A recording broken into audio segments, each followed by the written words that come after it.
Dans l'assemblée des saints, assoiffé je me tiens, que ton onction descende sur moi. Conscient que mon destin est dans le creux de ta main, que ton onction descende sur moi. Je suis disposé, assoiffé, que ton onction descende sur moi. Je suis disposé, assoiffé, que ton onction descende sur moi.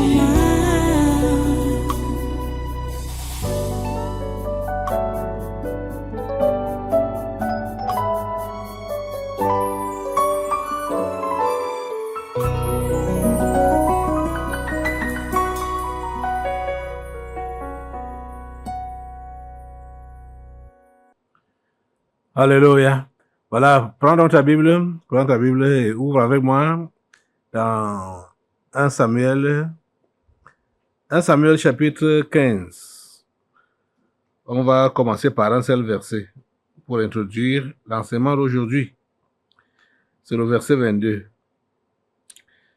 1 Samuel chapitre 15, verset 22.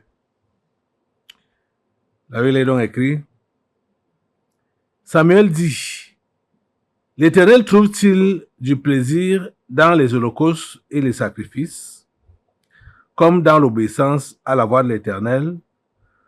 Voici, l'obéissance vaut mieux que les sacrifices, et l'observation de sa parole vaut mieux que la graisse des béliers. Prions le Seigneur.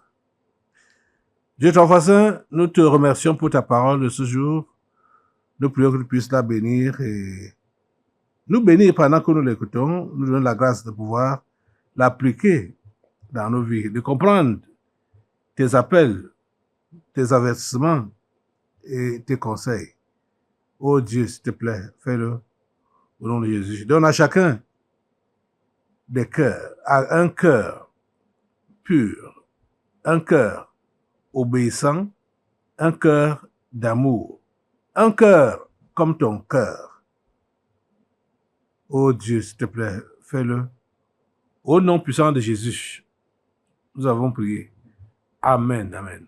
Voilà, prenez place en sainte présence. Soyez tous les bienvenus à ce coquet de surnaturel de ce 12 janvier 2025.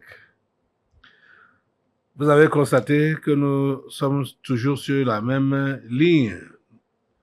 Le thème général de notre enseignement est la vie chrétienne normale. Nous devons comprendre comment le chrétien doit vivre normalement sa vie. Nous sommes en train de voir la qualité de cœur d'un chrétien, d'un ami de Dieu. Et nous sommes, jeudi passé, nous parlions sur les sacrifices et on a vu que ce n'est pas le sacrifice qui importe. Ce qui importe, c'est l'état du cœur. Et on ne dit pas qu'il ne faut pas faire des sacrifices. Ce n'est pas ça qu'on veut dire. Mais on veut dire que il ne faut pas penser que le sacrifice que tu fais va corrompre Dieu. De façon que, même si ton cœur est mauvais, Dieu aura pitié de toi parce que tu as fait un sacrifice. Ce n'est pas le cas. C'est ça donc qu'il faut comprendre. J'ai lu un verset maintenant là, le verset 22 de 1 Samuel 15. Je vais vous demander, quand vous allez rentrer, de lire entièrement l'histoire. L'histoire, c'est dans 1 Samuel 15 là. Donc, vous allez partir au début de ce chapitre et lire les 35 versets pour comprendre cette histoire que je vais vous résumer Maintenant, ok. Dieu avait demandé à Saül de dévouer les Amalécites par interdit. Mais quand Saül est arrivé là-bas, il n'a pas fait comme Dieu lui avait demandé. Et voilà, le prophète Samuel vient et lui demande comment ça s'est passé. Saül ment en disant à Samuel qu'il a fait comme il lui a été prescrit. Il mentait sciemment. Ce n'était pas une erreur. Il mentait sciemment qu'il a fait comme Dieu lui avait demandé. Mais, comme on dit souvent qu'il n'y a pas de crime parfait, tournez un peu au verset 14. Il n'a pas voué par interdit. Il a épargné des bêtes qui étaient grasses. Il a épargné même le roi. Agag, il s'appelait Agag, le roi d'Amalek. Il a épargné également les bêtes grasses. Comme le mouton sait bêler, qu'il ait mangé ou pas, il aime bêler, le mouton. Donc les brebis. Alors, 1 Samuel 15, verset 14, alors, il dit à Samuel qu'il a dévoué tout par interdit. Il n'a rien laissé. Mais, comme je disais, donc il n'y a pas de crime parfait. Les animaux qu'ils ont donc gardés, les moutons, donc les brebis qu'ils ont gardés, ont commencé à bêler. Samuel dit, qu'est-ce donc que ce bêlement de brebis qui parvient à mes oreilles et ce mugissement de bœufs que j'entends? Donc même les bœufs mugissaient, les brebis bêlaient. Ça l'a trahi. Et vous voyez, au verset 15, il va continuer le mensonge. Saül répondit, ils les ont amenés. Ils les ont amenés. Il accuse maintenant le peuple. Ils les ont amenés de chez les Amalécites. Parce que le peuple a épargné les meilleures brebis et les meilleurs bœufs afin de les sacrifier à l'Éternel, ton Dieu à toi. Et le reste, nous l'avons dévoué par interdit. Ce n'est pas ça que Dieu avait demandé. Dieu lui avait dit, vous tout par interdit, tout ce qui respire, depuis les animaux jusqu'aux humains, vous tout par interdit. Il a donc fait comme il lui revenait, comme il a pensé. Et il voulait même corrompre Samuel. Pour dire que voilà, le peuple a gardé ses brebis et ses bœufs pour les sacrifier à l'Éternel, ton Dieu. Donc, on voulait faire des sacrifices pour honorer Dieu. Ce n'est pas le sacrifice qui honore Dieu. Si ton cœur n'est pas droit devant Dieu, ton sacrifice n'a pas de valeur. Il faut que tu comprennes cela. Si ton cœur n'est pas droit devant Dieu, ton sacrifice n'a pas de valeur. Ton cœur doit être droit devant Dieu. Ton cœur doit être pur. C'est le cœur que Dieu regarde. C'est vrai, comme cet homme de Dieu avait dit que la chrétienté, c'est dans le cœur. Le cœur. C'est le cœur que Dieu regarde. Donc, c'est pourquoi Samuel lui a donc dit, ils ont longuement discuté. il ne faisait que se justifier. Finalement, Samuel lui dit donc au verset 22, l'Éternel trouve-t-il du plaisir dans les holocaustes et les sacrifices, comme dans l'obéissance à la voix de l'Éternel? Voici, l'obéissance vaut mieux que les sacrifices, et l'observation de sa parole vaut mieux que la graisse des béliers. Vous êtes en train de comprendre? C'est ça donc qu'on voit. Le sacrifice n'a pas de valeur si ton cœur n'est pas droit. Et la droiture du cœur se fait comment? La droiture du cœur. Le cœur se redresse ou est droit quand on observe le commandement de Dieu, quand on observe la parole de Dieu. C'est là qu'on a un cœur droit, quand on observe la parole de Dieu. Mais ceux-là qui veulent toujours se justifier, étant dans l'erreur, je vous assure que l'histoire là ne va pas vous sauver. C'est-à-dire, vous justifier étant dans l'erreur, voulant donner les raisons étant dans l'erreur. Il faut seulement avouer ton forfait et demander pardon à Dieu et quitter derrière les problèmes. Franchement.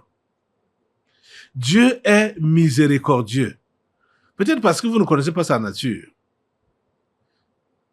Depuis, je suis en train d'enseigner. Un cœur d'amour est un cœur de miséricorde. Dieu est amour. C'est pour cela qu'il est miséricordieux.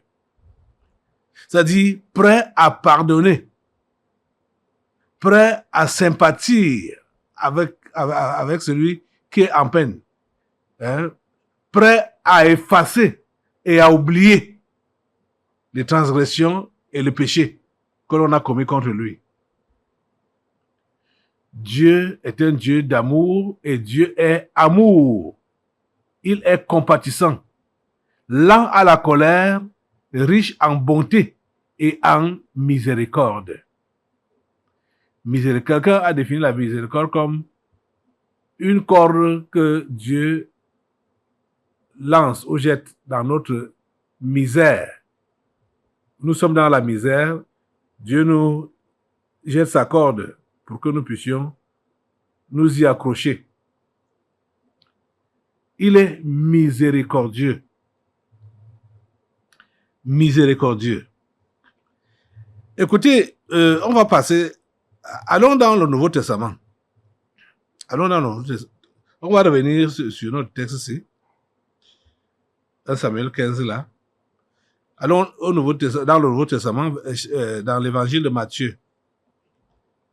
Évangile de Matthieu, chapitre 7. À partir du verset 21. Écoutez l'enseignement de Jésus. Il dit, ceux qui me disent, Seigneur, Seigneur, n'entreront pas tous dans le royaume des cieux, mais celui-là seul qui fait la volonté de mon Père qui est dans les cieux. Écoutez, verset 22. Plusieurs me diront en ce jour-là, Seigneur, Seigneur, n'avons-nous pas prophétisé par ton nom? N'avons-nous pas chassé les démons par ton nom? Et n'avons-nous pas fait beaucoup de miracles par ton nom? Verset 23. Alors, je leur dirai ouvertement, je ne vous ai jamais connu. Retirez-vous de moi, vous qui commettez l'iniquité. Vous avez compris ça? Jésus est en train de nous révéler ici ce qui va caractériser du moins, ce qui caractérise certaines personnes, ceux-là qui ne veulent pas reconnaître leur faute et qui ne veulent pas s'en repentir, qu'ils vont conserver cette mauvaise habitude ou cette mauvaise attitude jusqu'au jour du jugement, jusqu'au jour où Jésus-Christ reviendra donc pour juger les gens. Vous comprenez ça?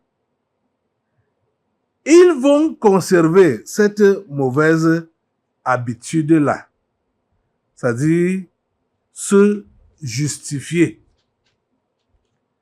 Ça commence ici. Vous devez comprendre une chose. La façon qu'on fait les choses ici, là, ce n'est pas... il faut être sûr que c'est comme ça que nous allons nous habituer. Parce que si, sur la terre, tu es dans la justification, si, sur la terre, tu es dans le mensonge, on a vu Saül, c'était quoi? Le mensonge et la justification. Ici, Jésus nous parle de ceux-là qui vivent carrément dans le péché, mais ils utilisent son nom pour faire des choses. Donc, ceux-ci sont en train d'évangéliser, ils chassent les démons, ils guérissent les malades et tout cela, mais ils ne sont pas obéissants à Dieu.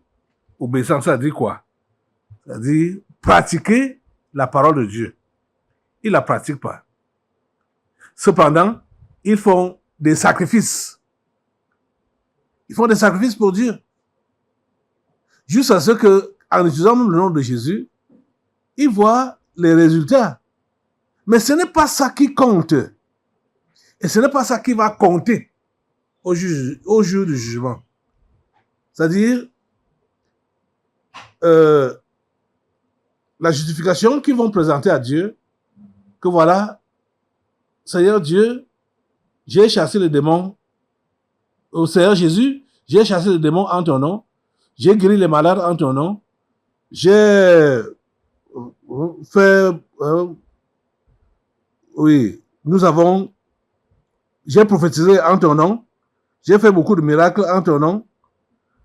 Au verset 23 de Matthieu 7, Jésus dit, alors je leur dirai ouvertement, je ne vous ai jamais connu. Retirez-vous de moi, vous qui commettez l'iniquité. Vous comprenez ça? Donc, ceux qui ont la manie de se justifier tout en étant religieux, donc en pratiquant la religion et en se justifiant, même comme ils vivent dans le péché, ils vont continuer avec cette justification même au dernier jour, au jour du jugement, pour dire à Jésus que, voilà, j'ai fait ceci, j'ai fait cela en ton nom. Donc, tu ne dois pas me condamner.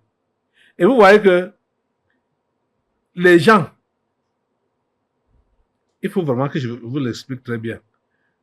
L'attitude que les gens adoptent ici, c'est cette attitude-là qu'ils vont adopter également quand ils seront devant Jésus. Ceux qui ont pris l'habitude de se justifier vont continuer à se justifier devant Jésus.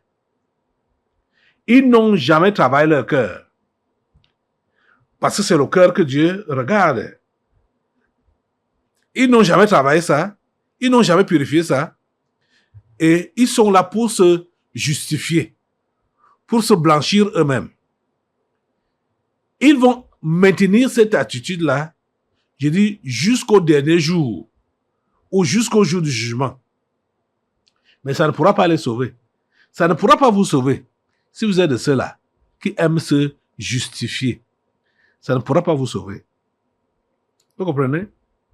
Ça ne pourra pas vous sauver.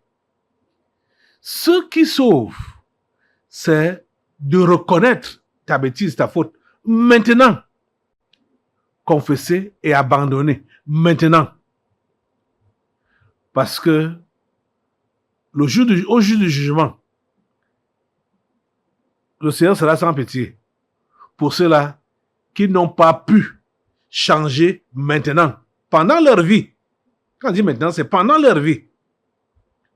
Donc, la façon que tu vis, soi-disant ta vie chrétienne, dans les justifications, dans les... c'est-à-dire, dans les... Je peux même appeler ça plaisanterie, ou...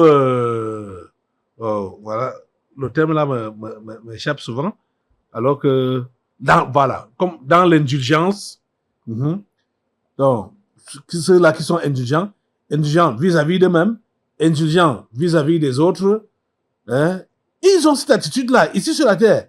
C'est la même chose qu'ils vont manifester devant Dieu et devant Jésus-Christ, pensant avoir raison devant lui.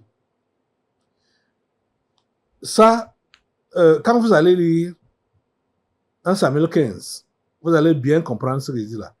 Puisque Saül a commencé à argumenter avec le prophète, se justifiant, donnant ses raisons et insinuant que ce qu'il a même fait là, en faisant le sacrifice, c'était pour Dieu. C'était pour l'honorer. C'était pour l'adorer. Or, ce n'est pas ça que Dieu lui avait demandé de faire. Nous devons faire ce que Dieu nous demande de faire. Au lieu de faire des sacrifices pour essayer d'acheter la conscience de Dieu. Parce que quand on fait des sacrifices, c'est notre confiance, non, je veux dire, c'est notre conscience qu'on achète. Parce que c'est notre conscience qu'on étouffe. Parce que ça veut nous condamner. Ça nous rappelle à l'ordre. Et on l'étouffe avec un sacrifice. Vous dites, ok, j'ai sacrifié telle chose. J'ai sacrifié mon temps. J'ai sacrifié ma vie. J'ai sacrifié ma jeunesse. J'ai sacrifié mon argent. Ce n'est pas ça qui va te sauver. Donc, ça là, c'est une justification qui ne tient pas devant Dieu. Et il faut qu'on reparte dans 1 Samuel 15 là. Verset 22. Samuel dit, l'Éternel trouve-t-il du plaisir dans les holocaustes et les sacrifices, comme dans l'obéissance à la voix de l'Éternel? Voici, l'obéissance vaut mieux que les sacrifices, et l'observation de sa parole vaut mieux que la graisse des béliers. Vous voyez? Ici, on comprend que on ne peut pas observer la parole de Dieu si on n'a pas un cœur pur. On ne peut même pas obéir à la parole de Dieu si on n'a pas un cœur pur, si on n'a pas un cœur droit. Vous comprenez ça? Ok. Et Samuel dit au verset 23 de 1 Samuel 15 là, car la désobéissance est aussi coupable que la divination. La désobéissance est comme la sorcellerie. La désobéissance est comme la sorcellerie. Et la résistance ne l'est pas moins que l'idolâtrie et les téraphins. Puisque tu as rejeté la parole de l'Éternel, il te rejette aussi comme roi. Vous voyez le jugement de Dieu? Clair, net. La désobéissance, c'est comme la sorcellerie. Donc, il faut que vous fassiez attention. Quand vous êtes le genre qui résiste, qui désobéit, ça commence par des petites choses. Si tu n'es pas capable d'obéir aux petites instructions, ce n'est pas aux grandes instructions que tu vas obéir. Donc, c'est pourquoi la Bible dit que les blagues sont un péché. Parce que quand parfois, vous allez vous comporter comme en blaguant, hein, vous faites vous désobéissez comme en blaguant, comme en s'amusant, hein, ça va entrer dans votre habitude et ça va devenir une partie de vous. Comme l'on dit, que l'habitude est une seconde nature. Si tu es habitué à t'amuser, à mépriser les consignes ou les ordres qu'on te donne, il dit ça va devenir une partie intégrante de ta personne. Et ne sois pas surpris de voir que devant des choses sérieuses, tu as la même attitude, c'est-à-dire désinvolture, désobéissance, résistance, rébellion. Vous comprenez? Et tout ça, c'est l'état du cœur qui fait ça. Parce que le cœur n'est pas droit devant Dieu. Ce cœur-là n'est pas prêt à obéir aux instructions que Dieu donne. Ce cœur-là n'est pas prêt à se soumettre. Donc, comme Jésus a donc dit, au jour du jugement, ces gens-là vont présenter les choses qu'ils ont eu à faire. J'ai fait ceci, j'ai fait cela, mais or, ils n'ont pas obéi. Ils n'ont pas pratiqué la parole. Et ils se sont basés sur le fait que j'ai jeûné, j'ai prié pour les gens, j'ai fait ceci, j'ai guéri les malades, j'ai prophétisé, j'ai fait... Ce n'est pas ça qui va te sauver. Je ne sais pas quelle est ton attitude à l'heure actuelle. Je suis en train de vous faire comprendre une chose, que les habitudes qu'on adopte étant ici, là, sur la terre-ci, vivant au quotidien ici, là, ce sont ces habitudes-là qui vont nous gérer jusqu'à ce que nous partions de cette terre.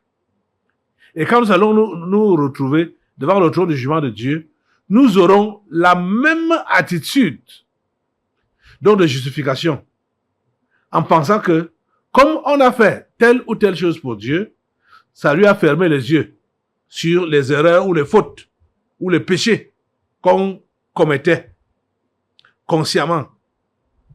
Dieu ne ferme pas les yeux si on n'a pas reconnu notre faute et qu'on l'a confessé et abandonné.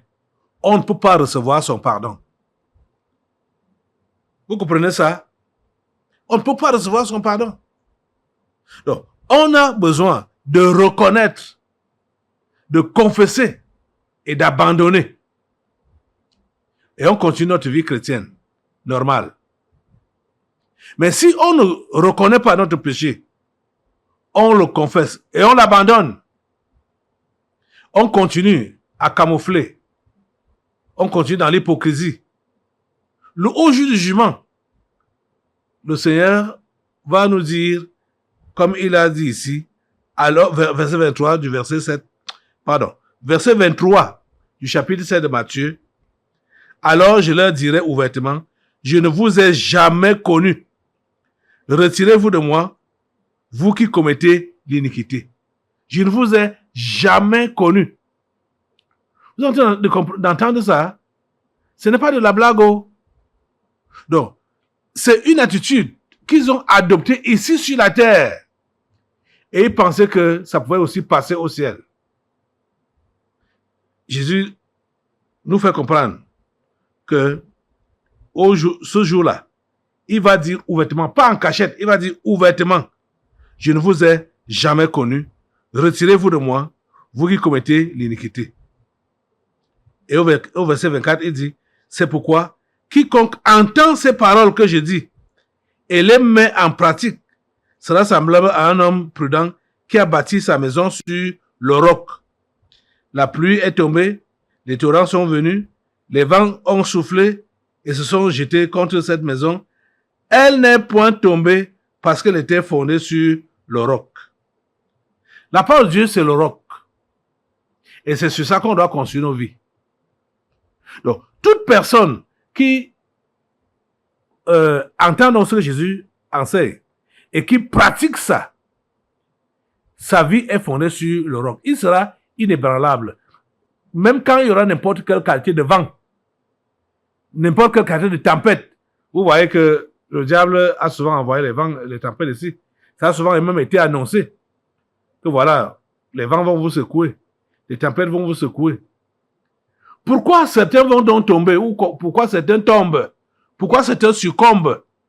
C'est parce que ceux-là ne sont pas fondés sur la parole.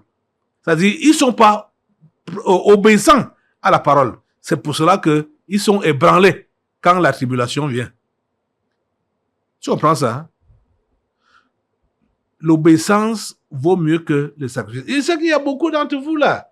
Vous vous sacrifiez vraiment, hein? On n'en discute pas. On ne discute pas, hein? C'est-à-dire, c'est vrai. On ne peut pas dire que vous ne vous sacrifiez pas. Vous le faites. On le sait très bien. Mais, ce que je vais vous dire, ce ne sont pas ces sacrifices-là qui vont vous sauver. Pour que vous soyez sauvés, soyez vrais dans votre cœur là. Ne couvrez pas vos péchés avec les sacrifices. Ne couvrez pas votre vie sale avec les sacrifices. Les sacrifices là ne peuvent pas vous sauver. Les sacrifices que Dieu agrée, c'est un cœur brisé et contrit.